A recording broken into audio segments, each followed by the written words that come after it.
leaders of heresy. They were allowed to reconcile with the church. The Pope would allow the Order of the Knights Templar to continue their work. King Philip didn't like this result. He applied pressure to the Pope. Remember, the Pope owed him one. So in 1312, Pope Clement officially disbanded the Knights Templar. The leaders of the order, including Jacques de Molay, were later burned at the stake on charges of heresy, even though they were forgiven of these crimes. But Grandmaster Jacques de Molay would enact a small token of revenge for this betrayal of justice. As he slowly burned to death, Molay issued a curse to the Pope and the King of France. He promised them that they would be dead within a year. This was March of 1314. A few weeks later, Pope Clement was dead. According to one account, while lying in state, he was struck by lightning. The fire was so intense that his body was unrecognizable. And if you read up on this pope, you'll agree that this was divine justice. In November, King Philip had a stroke and died. He was 46 years old. The Templar curse was fulfilled. France had now lost its king and its pope, and Europe had lost their beloved knights, or so it seemed. When the arrest order was given on October 13th, the Knights Templar knew it was coming. They had spies everywhere they had known for weeks, and they used those weeks to plan. On October 12th, the night before the arrest order was given, the Templars' entire fleet of ships disappeared into the darkness. And aboard those ships were all the ancient Atlantean artifacts, the holy treasures, and forbidden documents. Jacques de Molay and about 100 knights stayed behind. They hoped they could reason with the king and the pope. They failed in that mission, but succeeded in another. Disbanded but not destroyed, in hiding but not in prison, the Templars formed into smaller groups. They assimilated into other orders. Some assumed new identities and disappeared altogether. The Knights Templar in name ended in 1312, but their mission continued. In fact, it continues today. The evidence is everywhere.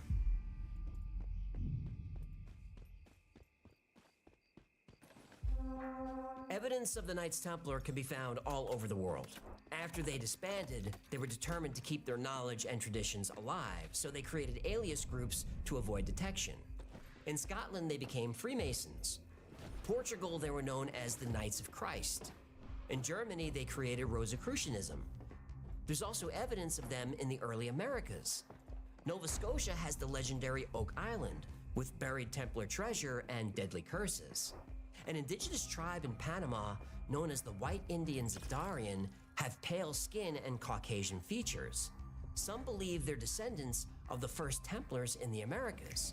When asked about the Knights Templar, the natives called them our brothers. In early Europe, Templars were the first Vikings. The first pirates were Knights Templar. The famous skull and crossbones symbol, the Jolly Roger, that flag was first flown by the Templar Navy to frighten their enemies before battle. One of the most famous Templar symbols is the red cross with a white background. Another is the depiction of several knights on a horse, like this statue in London. Both of these are found in cathedrals and chapels all across Europe. If you read or saw the Da Vinci Code, you may remember Rosslyn Chapel in Scotland. Pagan and Templar symbols are on every inch of it. Some, like this carving of a knight on horseback, are obvious. This is the gravestone for William Sinclair. It's in the lower part of Rosslyn Chapel. It specifically says Knight Templar. William Sinclair had no love for the church and provided help to any Knights Templar who asked for it. But it's not just crosses and horses that the Knights engraved on their architecture.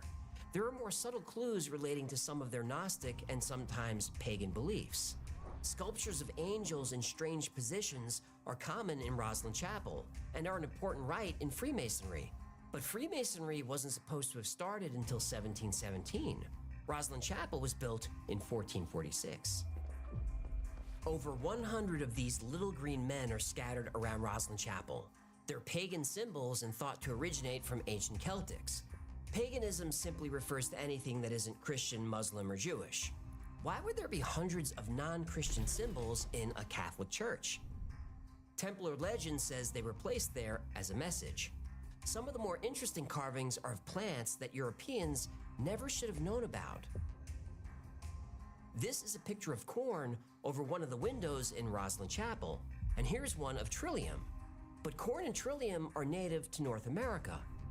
Rosslyn Chapel was built almost 50 years before Columbus sailed to the New World. How would Templars know what these plants look like? Well, isn't it obvious? They were there first.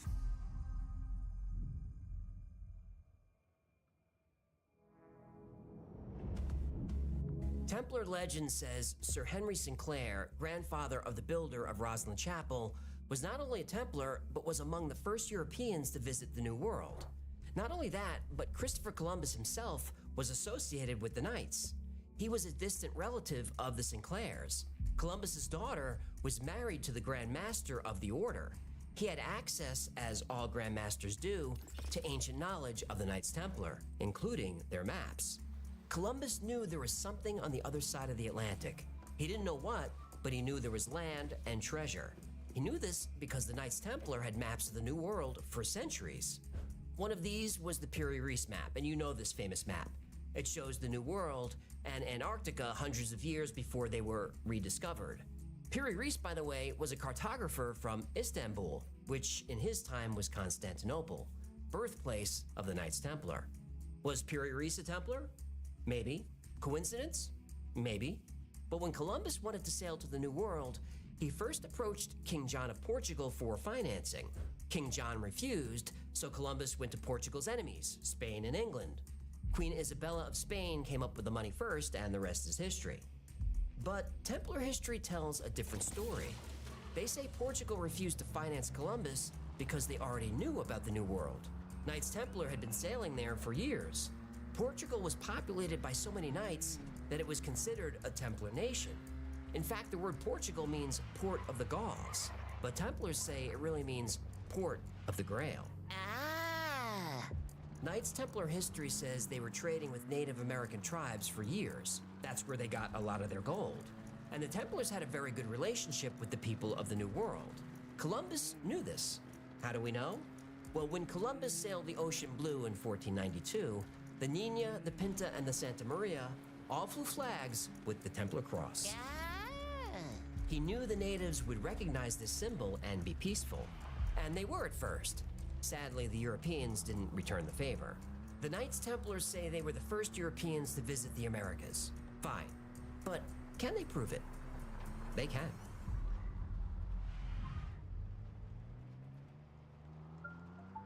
In 1898, Olaf Oman was clearing land on his farm in Minnesota when he stumbled upon a strange-looking rock. It was a tablet, about 30 inches tall and 16 inches wide. Carved in it were symbols that Oman didn't recognize. This tablet became known as the Kensington Runestone. Oman had it analyzed and translated. The inscription said it was left by Viking travelers in 1362. And this isn't a stone found on the coast.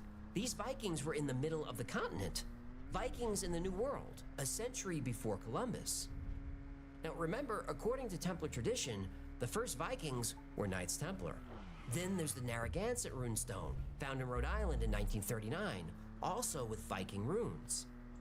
Only 14 miles from where this runestone was discovered is Newport Tower.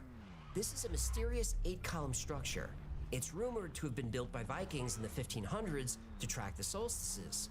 The local museum says it's just the base of a lighthouse, but most locals disagree.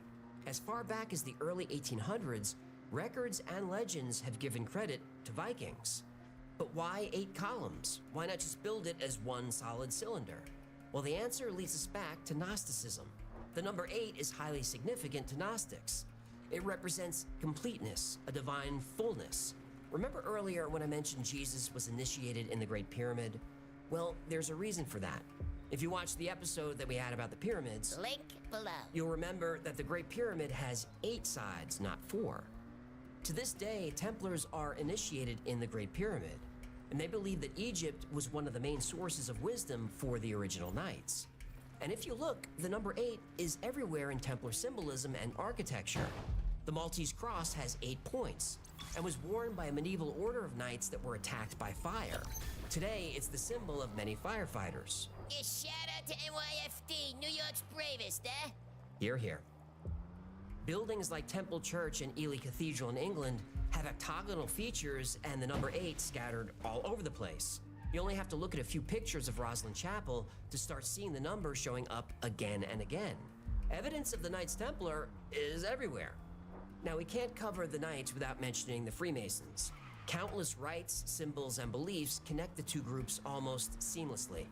Masons trace their origins back to the Temple of Solomon, just like the Templars. On Oak Island, Nova Scotia, a money pit was discovered in 1795, along with a Templar engraving.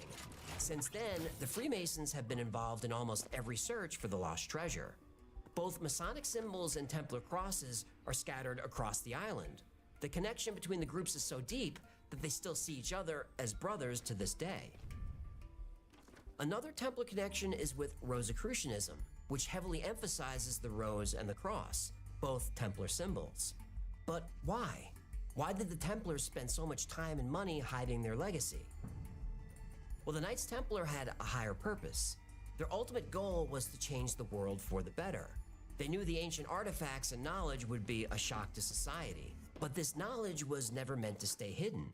Eventually, the Knights will share the truth, and the truth might come out sooner than you think. Timothy Hogan is the current Grand Master of one of the Templar orders. He's on a mission to prepare the world to embrace their secrets. He insists that this knowledge is powerful enough to drastically alter our society as we know it in a positive way. Currently, all the Templar treasures are hidden in vaults around the world, 7 of which are here in the United States. And according to Hogan, the world is just about ready for their release. He says they'll do it in a way where no one government, no one religion will have complete access to the information. The release of information will be controlled to ensure everyone benefits. Because really, that's the Templars' entire purpose. It has been since the beginning.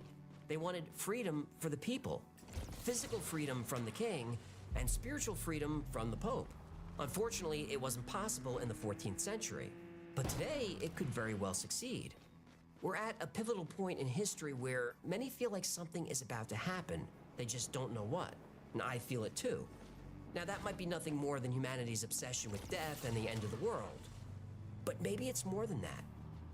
I think we all know that we can't go on living this way.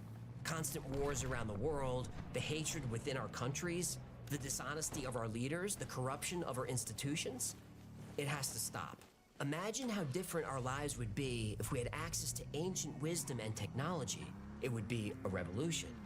We could finally do what Nikola Tesla almost did, create free energy for the entire planet.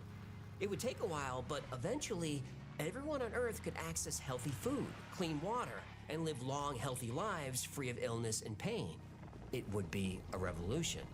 Crime, poverty, and war wouldn't be necessary in a world of abundance, all due to the artifacts being held in secret vaults around the world. It would be a revolution. That is, if they're real.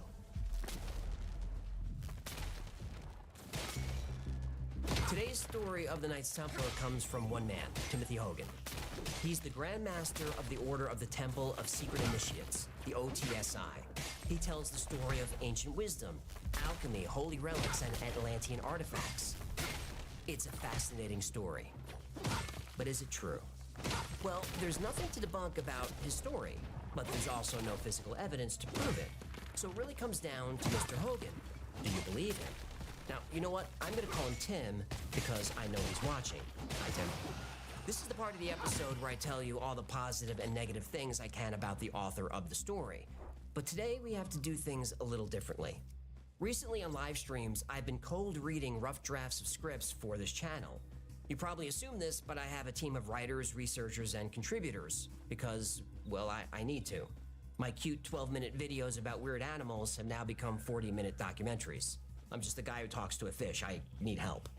Anyway, when I read the scripts live, I'm literally reading them for the first time along with you. Obviously, they're never final scripts. I rewrite everything I'm given. I also research and fact-check as much as I can. Oh yeah, then this one has to put in his jokes. Nah, you'd be nothing without me. Well, Nothing! but here's where things took a turn. First, after reading the draft, I was contacted by a viewer. Hi, Stan. Stan knows Timothy Hogan. He felt that the script was unfair to him, that it attacked him too personally. And you know what? I think Stan was right. You can still see the live read on the channel under the live tab. But here's the short version. The script brought up Tim's divorce and a situation he had with a woman who was suffering from addiction and mental illness. She took over his Facebook page and posted wild stuff as him, like she was the reincarnation of Mary Magdalene, so that makes him Jesus, and things like that. And look, those things happened, and it's not a good look. But are they relevant to his story about the Knights Templar? Absolutely not. Just like my exes aren't relevant to the work I do now. Yeah, you got some real pieces of work in your past. I know. Some real pieces of work, I tell ya. I know. I went through some rough patches. Your wife is a saint. I can't deny that. But that's the point. Tim's personal life is just that. Personal, and I don't really like gossip. Okay, I like gossip, but I don't do it on the channel. Well, you do it on the live streams. Okay, that's fine. Let me get through this. So Tim's personal life is irrelevant, but his professional life regarding his work with and as a Knights Templar is relevant. Tim has detractors, people that don't like him, people that don't believe him. I asked the researcher where she found these people. They're on Reddit, aren't they? They're on Reddit. Oh, they hate you on Reddit, too. Oh, they don't love you either. Fair enough. Tim's detractors are what seem to be members of different orders of the Knights Templar or other fraternal organizations. It's actually hard to follow if you're not in that world. Now, people often ask me if I'm a Mason or in groups like that, and I'm not. And I joke that I'm not a joiner. I don't play well with others, because that's true. So when people talk about Grand Masters and 7th degrees and secret handshake grips and all that stuff, I don't get it. I don't impugn it, but I really don't get it. But the people that are in those groups do get it, and they take it very seriously.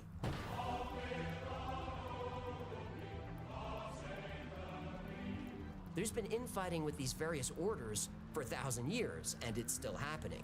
This board voted Tim off, or that group wanted him out. He didn't like what another group was doing, so he left, that kind of thing.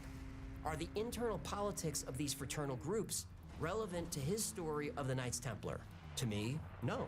There are people who call Tim a fraud, that he makes claims that aren't true. Well, I'm going to read you a few of his claims, and these are Tim's words in an email to me. Laugh it up. It's going to happen to you too.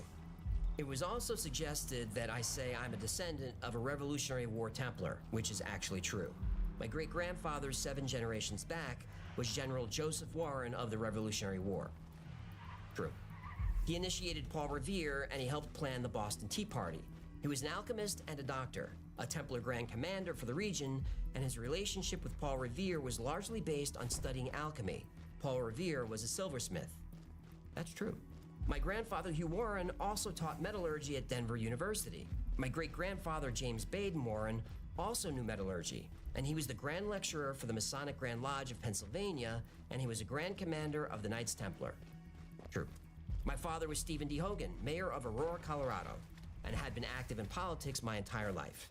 He was also a Templar. There are highways and convention centers named after him in Colorado. True. We continue covering Colorado First at 5, and we travel to Aurora, where the city hosted a groundbreaking event for the Stephen Hogan Parkway. Project closed about a 2-mile gap between the existing 6th Parkway on the west and E470 on the east. But even though he always had politics going on, he always tried to make time for us individually, to make us feel special. I ran for mayor after he passed away in a special election and lost by 2 votes. Anyhow, my family on both sides had been Templars, and I was first knighted into the tradition at 8 years old as a page. Now, I've seen these claims challenged online, but everything I could find says that Tim is telling the truth about his family. There are a few other criticisms of him online that he addressed in his emails to me. I don't find a lot of it relevant. It's mostly personal, but Google him and decide for yourself. Here's where I stand. I've watched and listened to interviews with Tim that go back about 10 years. I've read 2 of his books. Well, skimmed. I watched his entire series on Gaia, which is fascinating, by the way. Tim Hogan has an encyclopedic knowledge of the history of the Knights Templar. Names, dates, meanings of words, ancient rituals, everything connecting the Knights to ancient Egypt, various pharaohs and kings and popes. Tim knows it all. And if you're into this subject, listen to one of his interviews. He's knowledgeable and riveting. And when we finally get the studio finished here, Tim agreed to come in and talk to me and have his claims challenged. But what about his claims? Well, from what I gather, and this is only my opinion, Tim will lean into information depending on the situation. Meaning, if he's being interviewed by an historian or someone focused on hard facts, Tim sticks to the facts. He'll bring up the theories and label them as such. Legend says, or people say, that sort of thing. If he's in a forum where the wild claims are expected, he'll lean into those. Now look, I love Gaia. I'm a paid subscriber. But everybody on that channel believes everything. And a lot of it is bunk. A lot of it. But Gaia viewers want the wild stuff. What was Atlantis? Was it a place? A culture? And what happened to it? I'm Timothy Hogan, Grand Master of the Knights Templar. And I'm Scott Wolter, a forensic geologist and a Knights Templar. And this is Mysteries of the Knights Templar. I don't think Tim believes every theory he discusses. I think he's intelligent and entertaining, and I think he caters to the audience. Now, at first, that might sound dishonest, but it's exactly what I do here. I tell the story, the legend, the myth as it's meant to be told. Then we break it down together. I'm not trying to lie to you. I'm trying to entertain you. I'm not a journalist. I talk to a fish. We do this for fun. Now, there are some bold claims that Tim sticks by, like the vaults containing the arks and ossuaries of remains. He says these are real, he's seen them, and the information is coming out. The purpose of the show on Gaia is to, in Tim's words, bring people up to speed. Okay, that's fair, but that's not evidence. And bold claims need hard evidence. I'm gonna be very honest. One of my most loyal patrons was upset about the Mary Magdalene, Jesus, John part of the story. That's the ossuary, the bones. He felt it was insulting to Christianity and I should leave it out. But it's such an explosive claim, I needed to tell you about it. If I left it out, I'd feel like a liar and a coward. That said, I did check with other people of faith in my community. They said it's part of the story, leave it in. And if you followed this channel for a while, you know that I greatly respect religion and people of faith. Well, so I mentioned the arcs. Accordingly, we also have ossuaries with the bones of certain holy figures that we're hanging on to. By the way, I've only seen Tim discuss that story about the bones once, and he was reluctant to do so. He knows it's touchy. Well, okay. Well, you just can't get away with, without naming names, ossuaries of whom? They would be referred to as the Holy Families. So it would be, John the Baptist, Jesus, Mary Magdalene, and their kids. He said he'll allow DNA testing, but he was also very clear that he had no intention of insulting anyone's faith. One of the biggest hurdles that we're trying to get over with all of this is that we're not trying to invalidate anybody's beliefs. We're just trying to say that there might be a little bit more to the story. And I believe him on that point. Tim's been accused of doing so many interviews and giving so many lectures because he wants to sell books and get people to watch his show. Does that mean he's lying? No, he's promoting. Graham Hancock is everywhere when he has a book out. He wants people to buy it and read it. So what? I'm a huge fan. I buy all of Graham's books and watch all of his shows and interviews. I've seen every minute of him on Rogan. I don't have to believe everything Graham says, but I enjoy the material. Same with Tim Hogan. You don't have to believe his story to enjoy it. Stories of Atlantean treasure, free energy, and ancient documents, that's nothing new. Those legends have been around forever. Now they may be true, but until we have physical evidence, they are still legends. So, is Tim just jumping on the Atlantis bandwagon, or is the link between the Knights Templar and Atlantis real? Are there really underground vaults hidden around the world with ancient technology that could rid us of poverty and war? The arcs, the artifacts, the Emerald Tablet, the mana, the bones, are they real? Well, I need to see them. But if you choose to believe the story without physical proof, that's okay too. I'm not trying to persuade you one way or another. Tim insists that the Templars will reveal these artifacts very soon. If there are no artifacts, why make that promise? When he talks about the divine in each of us, he seems to believe it. But that could be my own bias, because I also believe that the divine, God, the universal energy, the whatever you call it, I believe that is in each of us. And I don't think that belief has to contradict anyone's faith. That's why it's called faith. If Tim Hogan is telling the truth, humanity's future might not be as doomed as we think. And maybe the catalyst, the change, The evidence we need is hiding in a vault right now, right beneath our feet. I don't know if it is, but I truly hope so.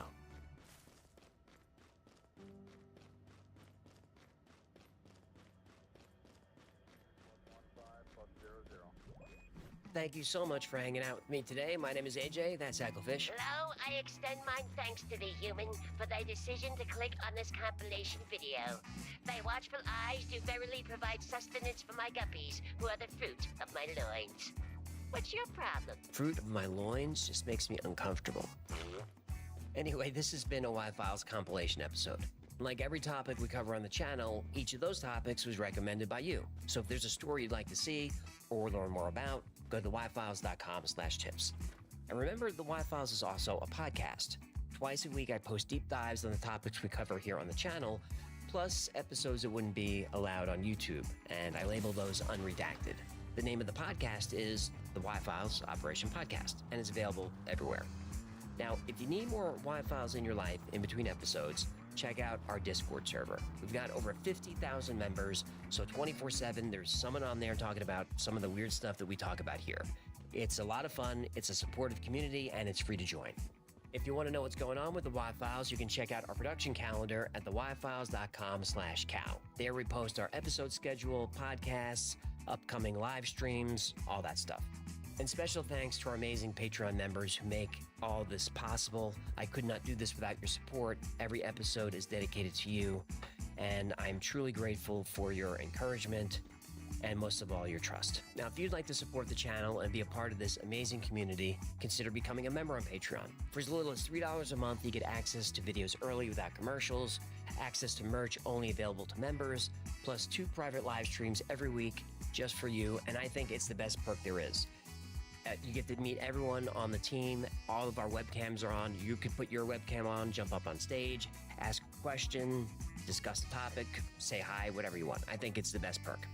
Another great way to support the channel is grab something from the Y-Files store. Make sure you get a Hecklefish t-shirt or one of these coffee mugs for fisting or drinking beverages from, or whatever you want to do. It's none of my concern. Or some of these hoodie with my face on it, or stickers that got my face on it. We got backpacks. We got